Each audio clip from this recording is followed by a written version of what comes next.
The morning sun barely broke through the clouds as Officer David Chen pulled into the courthouse parking lot. It was going to be one of those days. Traffic court hearings always felt like a waste of time to him, but it was part of the job. He grabbed his coffee from the cup holder and checked his watch. 9:30. The hearing wasn't until 10, so he had plenty of time. Walking through the heavy courthouse doors, David nodded at the security guards as they waved him through without checking. The perks of being in uniform. The hallway smelled like old wood and floor polish, the same smell every courthouse seemed to have. His polished shoes echoed against the marble floors as he made his way toward courtroom 3. His partner, Officer Tom Rodriguez, was already there, leaning against the wall and scrolling through his phone. Tom looked up and grinned. "Hey, about time you showed up. Thought you were going to make me do all the talking in there." "Relax," David said, taking a sip of his coffee. "It's just a speeding ticket case." The guy was doing 70 in a 45 zone. "Open and shut," Tom shrugged. "Yeah, but his lawyer keeps saying your radar gun wasn't calibrated right. Could get messy." "It was calibrated. I've got all the paperwork." David patted the folder under his arm. He'd been a traffic officer for 6 years now. This wasn't his first rodeo. The two men stood there chatting about their weekend plans, the upcoming football game, and the new coffee shop that opened down the street from the station. The courthouse hallway was relatively quiet. A few people sat on benches waiting for their cases, looking nervous or bored or both. Lawyers in expensive suits hurried past with their briefcases. The usual crowd.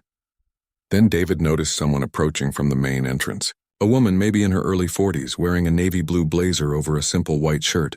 She had her dark hair pulled back in a ponytail, not too fancy, just practical. She was carrying a worn leather briefcase that looked like it had seen better days. No jewelry except for a simple watch. Definitely not dressed like the lawyers who usually strutted through here. She walked with purpose, though, heading straight toward the restricted area where only court staff and judges were supposed to go. David straightened up. This happened sometimes. People got confused about where they were supposed to be, especially if it was their first time in court. "Excuse me, ma'am," David called out, his voice friendly but firm. He took a few steps toward her. "The public seating area is on the left side there. You can't come back this way." The woman stopped and turned to look at him. She had calm eyes, the kind that seemed like they'd seen a lot. "I appreciate your concern, officer, but I'm exactly where I need to be." David exchanged a glance with Tom, who raised his eyebrows. "Ma'am, I'm not trying to give you a hard time," David continued, his tone a bit more authoritative now. "But this area is restricted. If you're here for a hearing, you need to wait in the public section until your case is called." The woman shifted her briefcase to her other hand. "I understand you're doing your job, Officer Chen." She'd read his name tag. "But I assure you I have every right to be here." Tom stepped forward now, trying to be helpful. "Look, if you're confused about where to go, we can show you. The clerk's office is right over there if you need to check in or something." A slight smile crossed the woman's face, but she didn't say anything more. She just turned and continued walking toward the judge's entrance, the private door that led to the chambers. "Hey," David called after her, his voice sharper now. "Ma'am, seriously, you cannot go through that door. That's the judge's entrance only." She paused with her hand on the door handle and looked back at them. "Thank you both for your vigilance. It's good to see officers taking courthouse security seriously." Then she pulled the door open and disappeared inside. David stood there, his mouth slightly open. "Did that just happen?" Tom laughed, shaking his head. "Some people, man. They think rules don't apply to them. She probably knows someone who works here and thinks she can just waltz around wherever she wants." "Should we go after her?" David asked, genuinely unsure. "Nah, let security handle it. They've got cameras everywhere. If she's not supposed to be back there, someone will kick her out." Tom went back to leaning against the wall. "Besides, we've got enough to worry about with this hearing." David couldn't shake the feeling, though. Something about the woman's confidence bothered him. Not in an arrogant way, but like she genuinely knew she was supposed to be there. But how could she? She wasn't dressed like a lawyer. She didn't have that polished, expensive look that attorneys always seem to have, and she definitely wasn't dressed like a judge. Judges wore robes in court, obviously, but even before that, they usually wore suits and ties, professional attire. This woman looked like she could have been a paralegal or maybe a court reporter. "I'm telling you, man," David said to Tom, still looking at the door she'd gone through. "Some people really have no clue about protocol." "What if she walks right into the judge's office?" That's gotta be some kind of violation, Tom chuckled. Dude, relax. You're acting like she's a security threat. She's probably just lost or stubborn or both. Forget about it. But David couldn't forget about it. He prided himself on knowing how things worked, on understanding the system. 6 years on the force, 3 of them in traffic division. He knew courtrooms. He knew procedures. And he knew that woman didn't belong back there.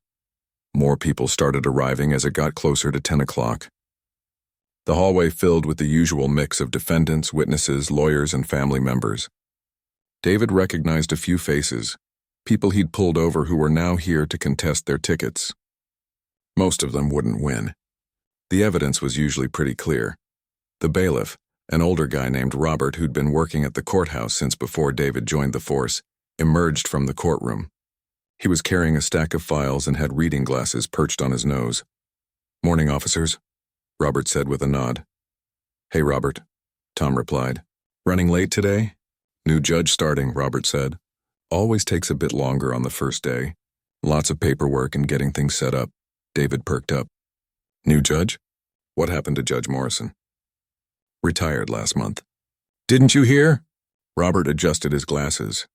His replacement was just sworn in last week. "First day on the bench today."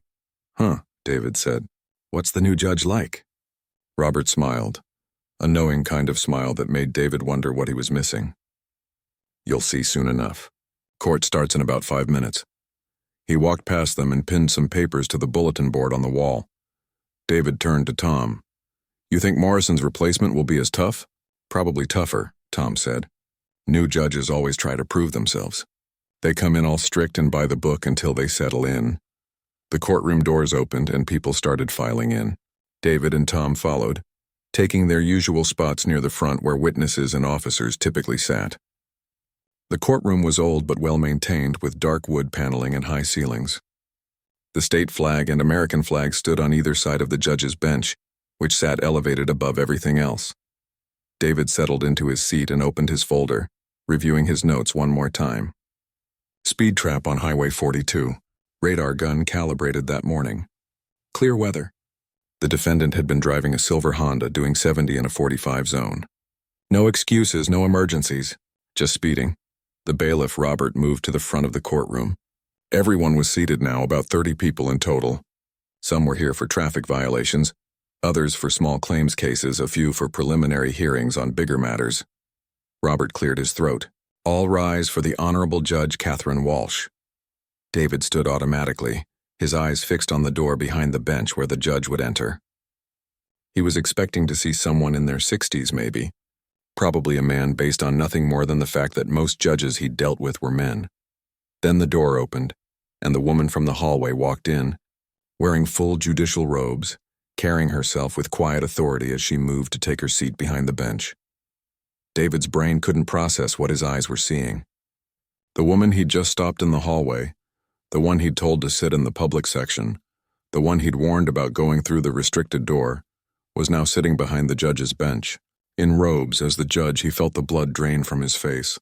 His collar suddenly felt too tight. Next to him, Tom had gone completely still, his eyes wide like a deer caught in headlights.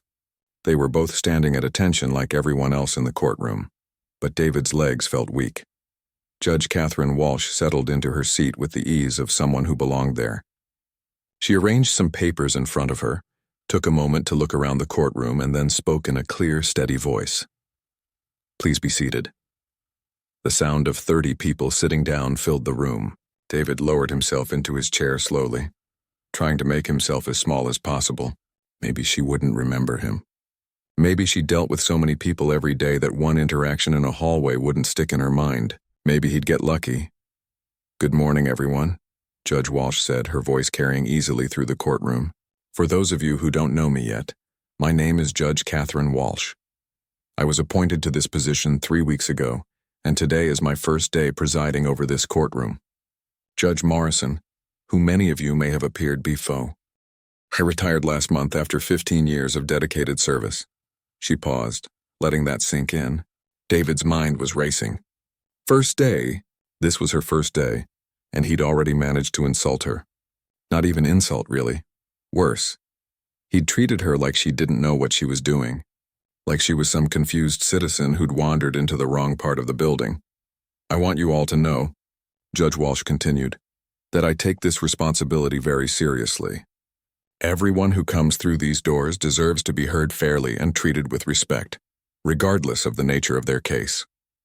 That's the standard I hold myself to, and it's the standard I expect from everyone in this courtroom."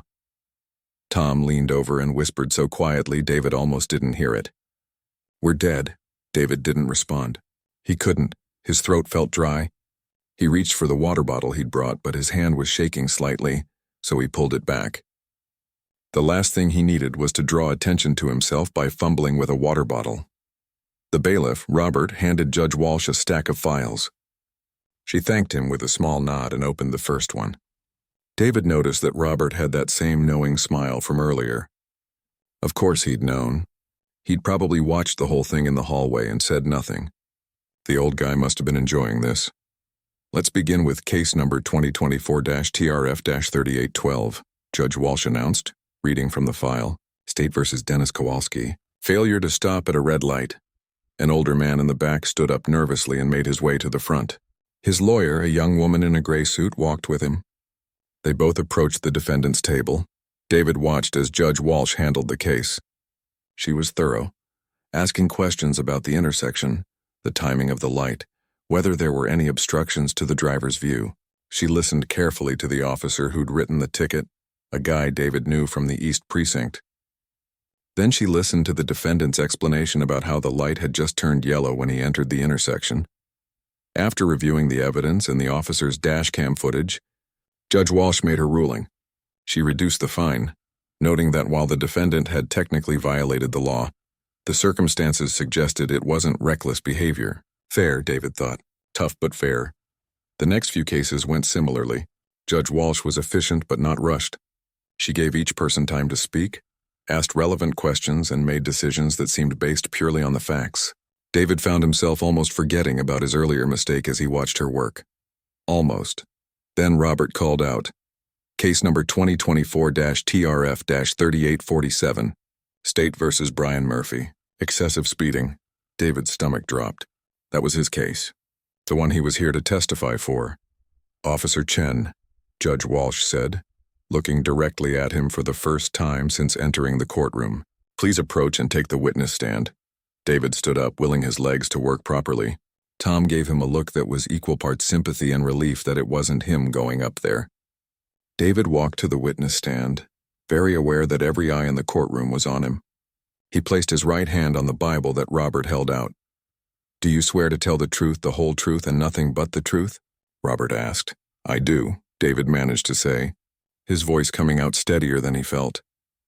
He sat down in the witness chair, and for the first time he was looking directly at Judge Walsh from just a few feet away. She met his eyes calmly, her expression completely neutral. Professional. If she was angry or offended or planning to make his life difficult, her face didn't show it. "Officer Chen," she began, "you issued a citation to Mr. Murphy on September 28th of this year, is that correct?" "Yes, Your Honor." "Can you describe the circumstances of that traffic stop?" David took a breath and launched into his account. "I was conducting speed enforcement on Highway 42, near the intersection with Mill Road. At approximately 2:15 in the afternoon, I observed a silver Honda Accord traveling at a high rate of speed. I used my radar gun to clock the vehicle at 70 miles per hour in a posted 45-mile-per-hour zone."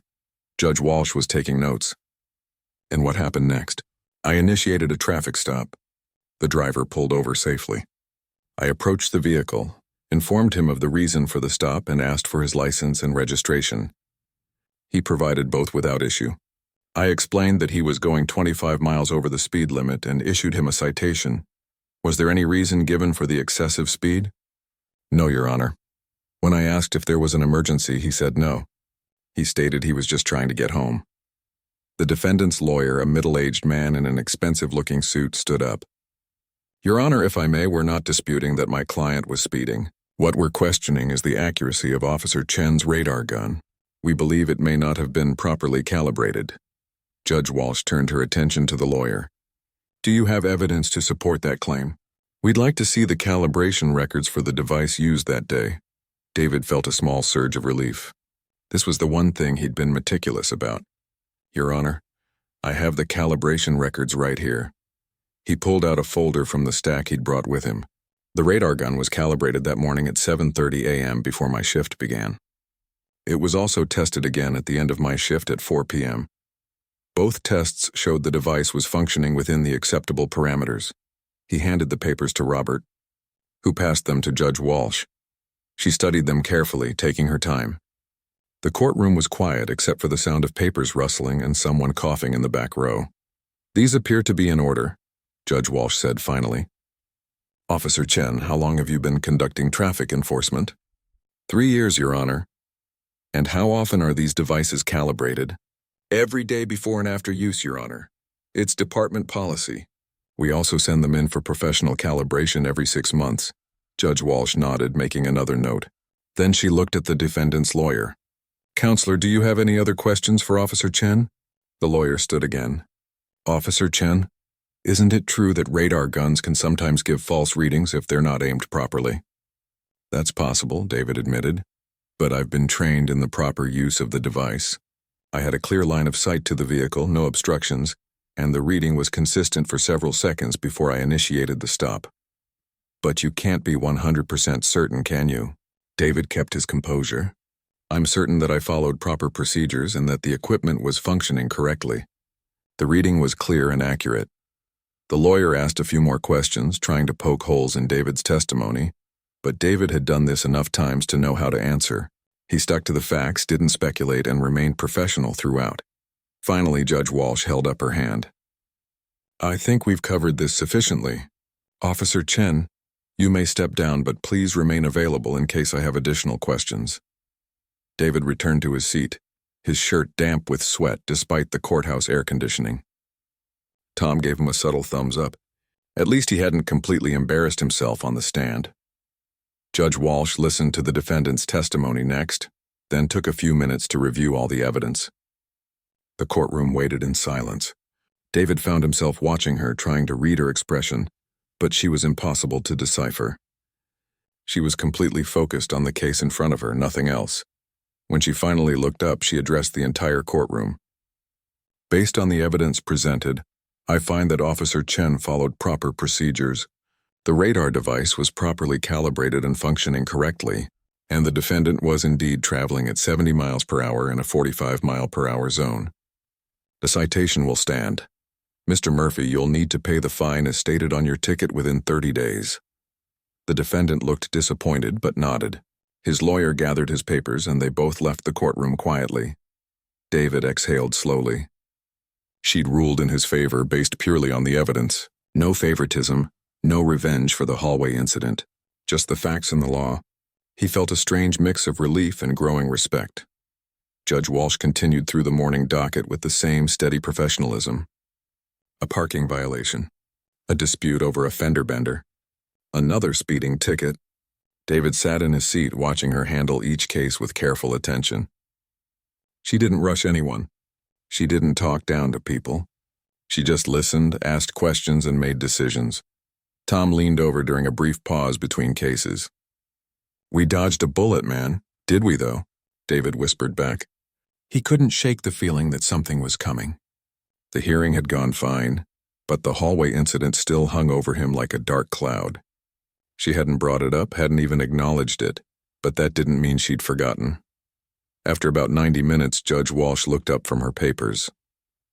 Let's take a 15-minute recess. Court will resume at 11:20. She stood and everyone in the courtroom rose with her. She disappeared through the same door she'd entered from, her robes flowing behind her. The courtroom erupted in quiet chatter as people stretched their legs and checked their phones. David stayed in his seat staring at nothing in particular. His mind kept replaying the hallway scene over and over.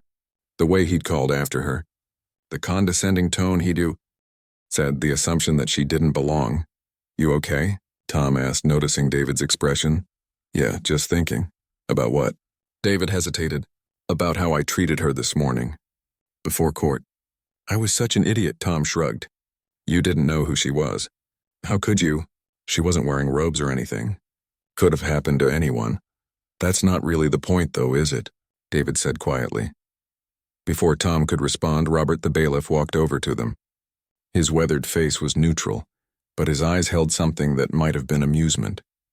"Officers Chen and Rodriguez, Judge Walsh would like to see you both in her chambers during the recess." David's heart sank. There it was, the other shoe dropping. "Both of us?" "Both of you," Robert confirmed. "Follow me." They stood and followed Robert through a side door that led to a narrow hallway. Their footsteps echoed off the walls. David's mind raced through possibilities. Was she going to report them? File a complaint? Publicly embarrass them when court resumed?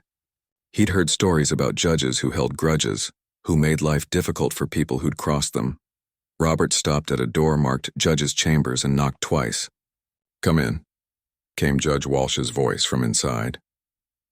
They entered a modest office with bookshelves lining 2 walls filled with thick legal volumes. A desk sat near the window with a view of the parking lot. Judge Walsh had removed her robe and was back in the simple blazer and white shirt from earlier. She gestured to 2 chairs in front of her desk. "Please sit down." David and Tom sat. The chairs were comfortable, but David couldn't relax. He kept his back straight, hands folded in his lap, like he was back at the police academy being called into the commander's office. Judge Walsh sat down across from them and took a moment before speaking. Her expression wasn't angry, but it wasn't exactly warm either. Neutral, professional, the same way she'd been in the courtroom. "I wanted to talk to you both about this morning," she began. Before court started, David jumped in immediately. "Your Honor, I want to apologize. I had no idea who you were, and I spoke to you in a way that was disrespectful and presumptuous. I'm truly sorry." She held up a hand gently, the same gesture she'd used in the courtroom when lawyers interrupted. "Officer Chen, let me finish, please." "Yes, ma'am, sorry." A hint of a smile crossed her face at that. "First, I want you both to know that I'm not offended. I'm not going to file a complaint, and I'm not holding this against either of you. Your testimony today was solid.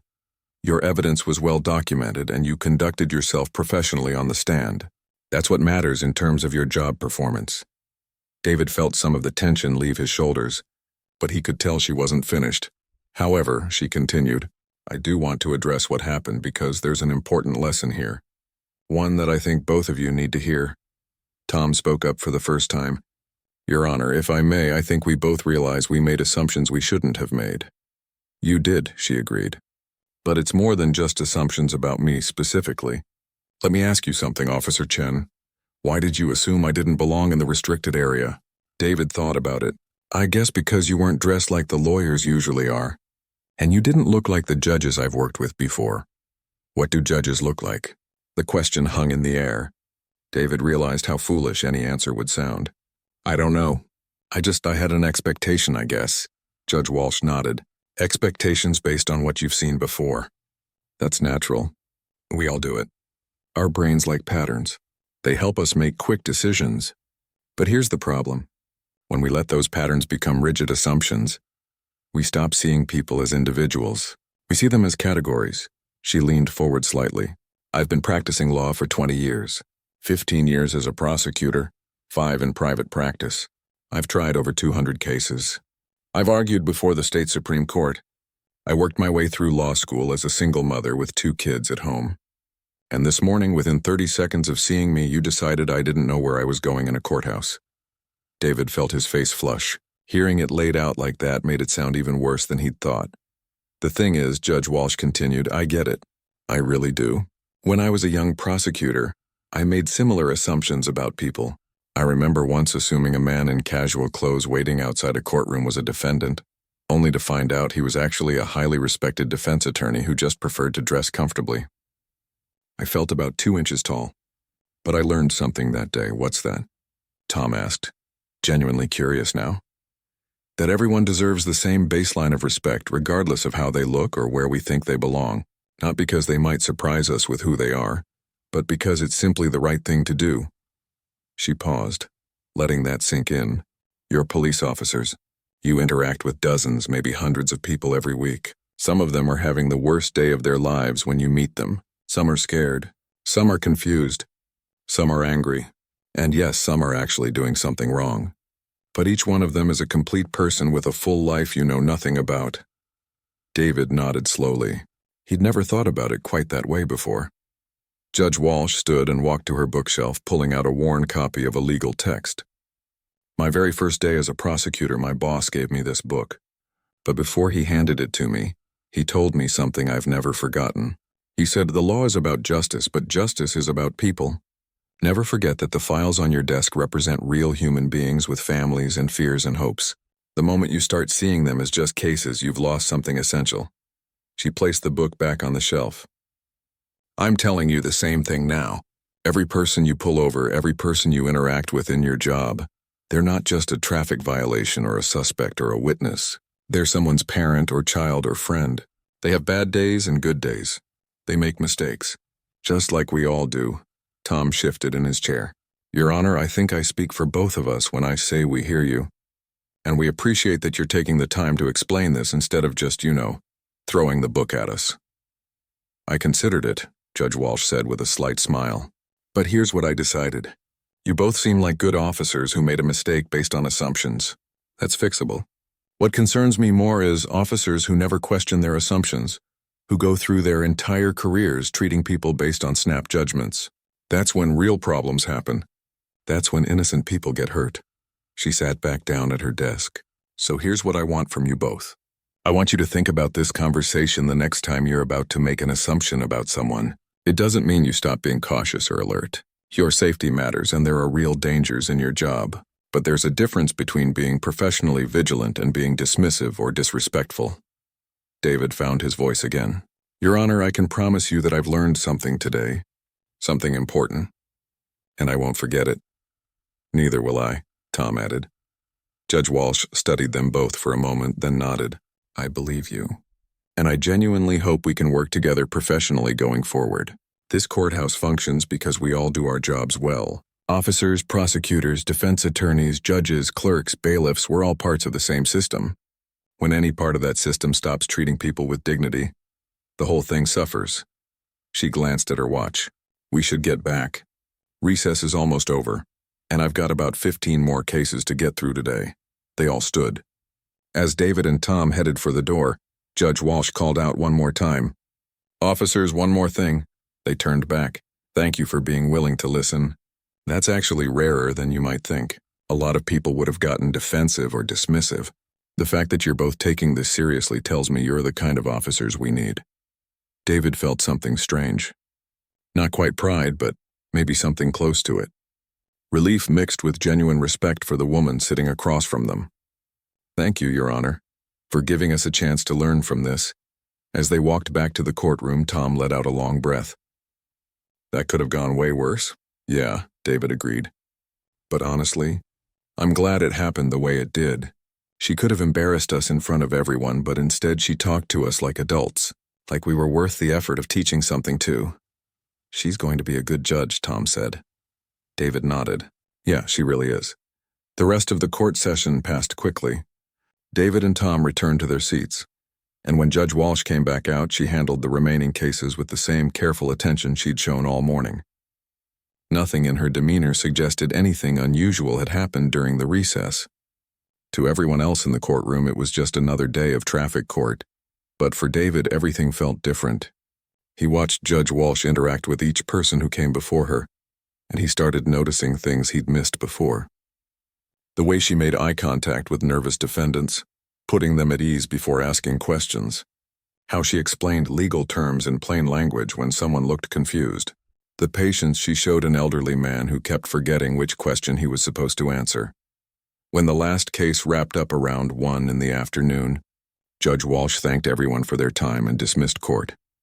David and Tom Gath aired their things and headed out, walking through the same hallway where everything had started just a few hours earlier. You want to grab lunch? Tom asked as they pushed through the courthouse doors into the afternoon sun. Yeah, sure. The diner? Sounds good. They drove separately and met up at Lou's Diner, a place where half the police force seemed to eat at least once a week. The lunch rush was dying down, so they got a booth by the window. David ordered his usual burger and fries, but he wasn't really thinking about food.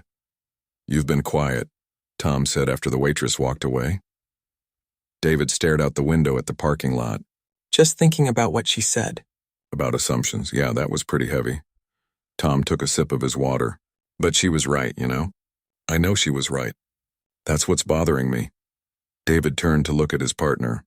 How many times have I done the same thing? Made snap judgments about people based on how they look or dress or talk? Tom considered this. Probably a lot, we all do. It's part of the job, isn't it? Reading people quickly? Maybe, but there's a difference between being observant and being dismissive. I think that's what she was trying to tell us. Their food arrived and they ate in relative silence for a few minutes. David's mind kept wandering back to the morning. Not just to his embarrassment, but to something deeper. He thought about all the traffic stops he'd made over the years. Had he treated everyone the same? Or had he been friendlier to some people and more stern with others based on nothing more than assumptions? You remember that stop last month? David said suddenly. The kid in the beat-up Honda with the loud exhaust? Tom nodded. The one you gave a ticket to for the modified exhaust system? Yeah, I was pretty harsh with him, wasn't I? Assumed he was some punk kid who didn't respect the law. Was he? David thought about it. I don't know. I never really gave him a chance to be anything else. I saw the car, saw how he was dressed, heard the music playing, and I'd already decided who he was before I even walked up to the window. Tom set down his burger. So what are you saying? That we should just assume everyone's a good person? No, that's not it. David struggled to find the right words. I think what Judge Walsh was saying is that we need to start from neutral. Not assuming good or bad, just treating people like people until they give us a reason to do otherwise. That's going to be hard, Tom admitted, especially in our line of work. We see a lot of bad stuff. It's easy to get cynical, I know, but that doesn't make it right. They finished their lunch, and as they were paying the bill, David noticed an older woman struggling to open the door while carrying several shopping bags. Without thinking, he jogged over and held the door for her. Oh, thank you, young man, she said with a warm smile. These bags were heavier than I thought. No problem, ma'am. Do you need help getting them to your car? Would you? That would be wonderful. David carried her bags to her car, a modest sedan parked 3 spots down. She thanked him again and told him his mother must be proud of him. As he walked back to where Tom was waiting, he felt a small shift inside himself. It was such a simple thing helping someone with groceries, but it mattered. The next few days at work felt different, too. David found himself paying more attention to how he interacted with people. When he pulled over a woman for running a stop sign, he noticed she was crying before he even reached her window. Instead of immediately launching into the violation, he asked if she was okay. Turned out her father had just been admitted to the hospital, and she'd been so distressed that she hadn't seen the stop sign. David still had to give her a ticket, that was the law, but he took an extra minute to make sure she was calm enough to drive safely. He even suggested she call someone to pick her up if she didn't feel ready to continue. Thank you, officer, she'd said, wiping her eyes. I know I messed up. I appreciate you being kind about it. It was a small thing, but it stuck with him. How many people had he pulled over who were going through something difficult? How many had he treated as just another violation to process? A week after the courthouse incident, David was assigned to work a high school football game. Extra security, just in case things got rowdy between rival schools. He was standing near the concession stand when a group of teenagers approached. They were loud, joking around, wearing baggy clothes and baseball caps turned backwards. His first instinct, the old David, would have been to immediately tell them to settle down and keep moving. But he caught himself. They weren't doing anything wrong. They were just being teenagers at a football game. So instead, he just nodded at them as they passed. One of the kids, a tall kid with braces, stopped. Hey, officer, do you know what the score is? Home team's up by 7 last I heard. Nice, thanks, man.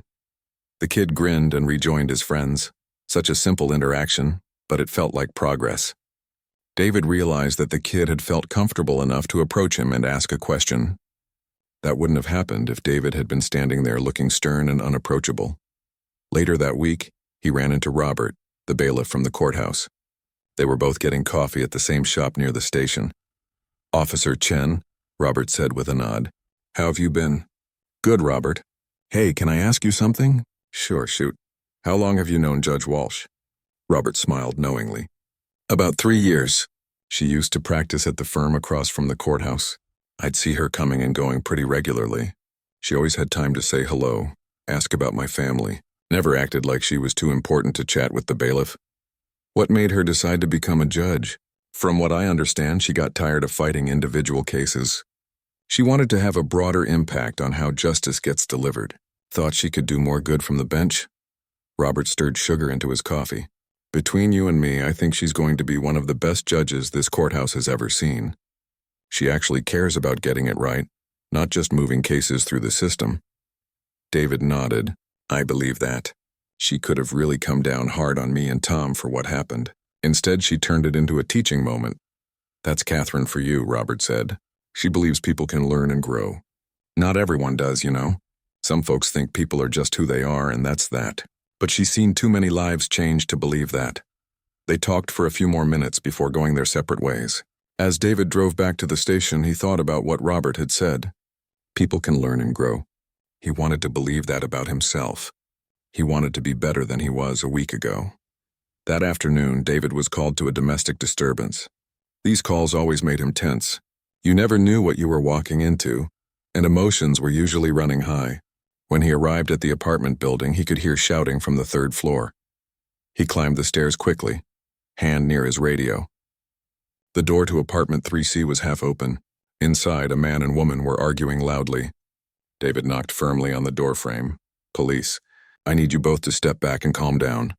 They both turned to look at him, and the shouting stopped. The woman, probably in her 30s, had tears streaming down her face. The man looked angry but also exhausted. Old David would have immediately assessed threat levels and started barking orders. But new David, or maybe just slightly improved David, took a breath first. He looked at them both as people having a bad day, not as a problem to be handled.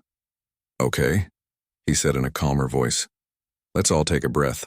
I'm Officer Chen. I'm here because neighbors called about the noise. Nobody's in trouble yet, but I need to make sure everyone's safe. Can we all sit down and talk about what's happening? The tension in the room dropped a few notches. They didn't sit down, but they did stop yelling. David spent the next 20 minutes listening to their grievances, mostly about money troubles and stress about bills. He couldn't solve their problems, but he could give them resources.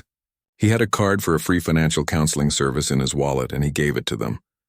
Look, I can't fix everything that's going on with you two, David said, but this place offers free help with budgeting and debt management. Might be worth a call. And if things get heated again, maybe take a walk around the block instead of letting it escalate. Your neighbors deserve peace, and you both deserve better than screaming at each other. They both nodded, looking a bit sheepish now that they'd calmed down. As David left, the woman called after him. Officer, thanks for not making this worse. Some cops would have just threatened to arrest us. David paused at the door. We all have bad days. Try to have a better evening. Walking back to his patrol car, David realized he felt good about how he'd handled that. Not perfect, but better. More human. He thought Judge Walsh would approve, and somehow that mattered to him. 3 months passed since that morning at the courthouse. Fall had turned to winter, and the city was getting its first real snowfall of the season. David found himself back at the same courthouse testifying in another traffic case. But this time, walking through those doors felt different. He arrived early, as usual, and stood in the hallway waiting for court to start. The building was busier than last time, with people moving in all directions. David watched them all, noticing details he might have missed before. An older gentleman in a maintenance uniform carefully mopping the floor. A young woman in professional attire who kept checking her phone nervously, probably a first-time lawyer. A teenager sitting on a bench with his mother, both looking worried. Officer Chen, good to see you again. It was Robert, carrying his ever-present stack of files. Hey, Robert. Busy morning? Always is when the roads are icy. Lots of fender benders to sort through. Robert adjusted his glasses. You're here for the Henderson case, right? That's the one. Pretty straightforward DUI stop. Robert nodded. Judge Walsh is running a bit behind. Had an emergency hearing first thing this morning. Should start in about 10 minutes, though. David smiled at the mention of her name. He'd been back to her courtroom 4 times since that first day, and each time he'd been impressed by her fairness and dedication. She'd never brought up their first encounter again, treating him with the same professional respect she showed everyone else. The courtroom doors opened, and people began filing in. David took a seat in his usual spot and pulled out his case notes. He'd been even more meticulous with his paperwork lately, making sure everything was thorough and accurate. Not because he was afraid of Judge Walsh, but because he wanted to do the job right. She'd reminded him why the work mattered. "All rise," Robert announced, and Judge Walsh entered. She'd been doing this for 3 months now, and she moved with even more confidence than that first day. She settled into her seat and scanned the courtroom, her eyes briefly meeting David's with a small nod of acknowledgement. The morning proceeded with the usual mix of cases. David waited patiently for his case to be called, listening to how Judge Walsh handled each situation. There was a woman contesting a parking ticket because the sign had been obscured by tree branches. Judge Walsh asked to see photos, examined them carefully, and dismissed the ticket. Fair. Then there was a man who'd been caught driving with a suspended license. His excuse was that he needed to get to work. Judge Walsh wasn't sympathetic to that argument. She explained that there were consequences for breaking the law, and that public transportation existed for a reason, but she did set up a payment plan for his fine that he could actually afford. Firm but understanding. Finally, David's case was called. He took the stand and was sworn in, going through the familiar routine. This was a more serious case than the speeding ticket from his first appearance.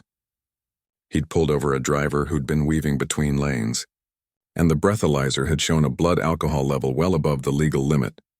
Judge Walsh asked her questions, and David answered each one clearly and completely. The defendant's lawyer tried to argue that the breathalyzer wasn't properly maintained, but David had all the maintenance records, all the certifications, everything documented exactly as it should be.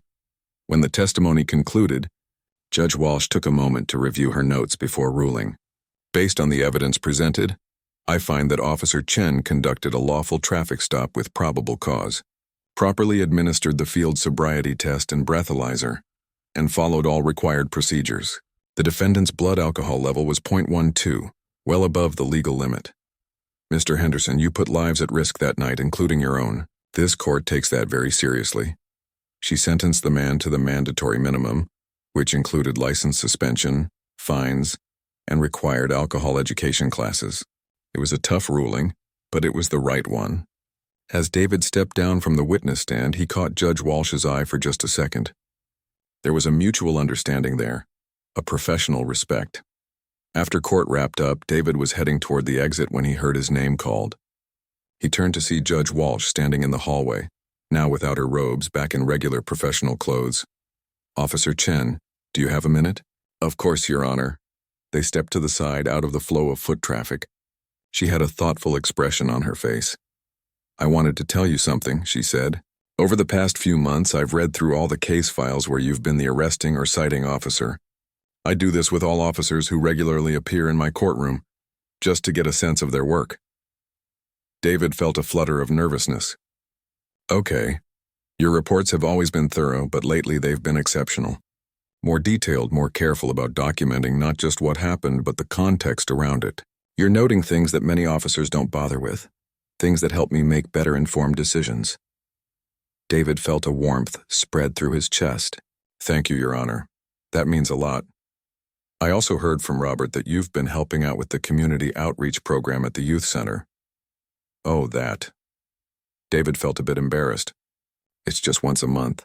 I talk to kids about making good choices, staying out of trouble. Nothing major." Judge Walsh smiled. "Officer Chen, it's very major. Those kids need to see police officers as real people who care about them, not just authority figures to be afraid of.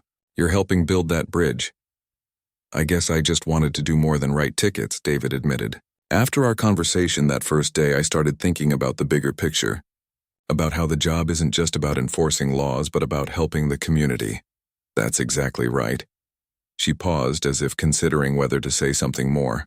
"Can I tell you why I really wanted to talk to you today?" "Sure." "That morning when we first met, when you stopped me in the hallway, I had a choice to make. I could have been offended, could have made an issue of it, could have let it color every interaction we had going forward. But I saw something in how you and Officer Rodriguez reacted afterward. You didn't get defensive. You didn't make excuses. You genuinely listened and tried to learn from it." David nodded, remembering how uncomfortable that conversation in her chambers had been. "That's rare," Judge Walsh continued. "A lot of people, when confronted with their mistakes or biases, they dig in. They protect their ego instead of growing as a person, but you didn't do that. And over these past 3 months, I've watched you become a better officer, not just in the paperwork, but in how you approach the work itself. Your Honor, I have to be honest. That conversation changed how I see my job, how I see people. I was going through the motions before, you know? Just doing the job without really thinking about the impact I was having. You made me think about it. That's all any of us can do, she said. Keep thinking. Keep questioning ourselves. Keep trying to do better. The moment we think we've got it all figured out is the moment we stop growing. A clerk hurried past them with a stack of files, and Judge Walsh glanced at her watch. I should get back. I have a sentencing hearing in 20 minutes, and I need to review the pre-sentence report. Of course. Thank you for taking the time to talk with me. As she turned to leave, David called out, Your Honor, can I ask you something? She stopped and looked back. What is it? Do you remember what made you decide to become a judge? Robert mentioned you wanted to have a broader impact, but I'm curious what really pushed you to make that choice. Judge Walsh thought for a moment. When I was a prosecutor, I won a lot of cases. I was good at my job. But I started noticing that the system wasn't working the way it should for everyone. Some people got second chances, others didn't. Some defendants had great lawyers who knew how to work the system. Others had overworked public defenders who barely knew their names. I realized that from the bench I could help level that playing field a bit. Make sure everyone got heard, everyone got treated fairly regardless of their circumstances. That must be a lot of pressure. It is, she admitted. Every decision I make affects someone's life in a real way. But that's also what makes it matter. That's why I come in every day trying to get it right. David understood that feeling now. Every traffic stop, every interaction, it all mattered. Not in some abstract way, but in real, concrete ways that affected real people's lives. Well, for what it's worth, David said, I think you're doing an incredible job. The courthouse is lucky to have you. Judge Walsh smiled warmly. And the community is lucky to have officers like you, Officer Chen. Keep up the good work. She walked away, disappearing into the maze of hallways that made up the courthouse. David stood there for a moment, watching the flow of people around him. Lawyers and defendants, clerks and witnesses, bailiffs and security guards, all of them playing their parts in a system that was supposed to deliver justice. He thought about that scared teenager he'd seen earlier, sitting with his mother. Wondered what brought them here, what they were going through. Old David would have just seen another case, another face in the crowd. But now he saw a person, someone's son, someone who was probably terrified and hoping for a fair shake. As David walked out of the courthouse into the cold winter air, snowflakes landing on his uniform, he felt different than he had 3 months ago. Not completely transformed, he was still the same person, but changed in important ways. More aware, more thoughtful, more human. His radio crackled to life. Unit 12, we have a reported accident at 5th and Main. Can you respond? David pressed the button. Unit 12, responding. He got in his patrol car and headed toward the scene, but his mind was still partially back in that courthouse hallway. Back to that moment when he'd made a wrong assumption about a woman in a simple blazer. That moment had been embarrassing, sure, but it had also been a gift. A chance to see himself clearly and choose to be better, and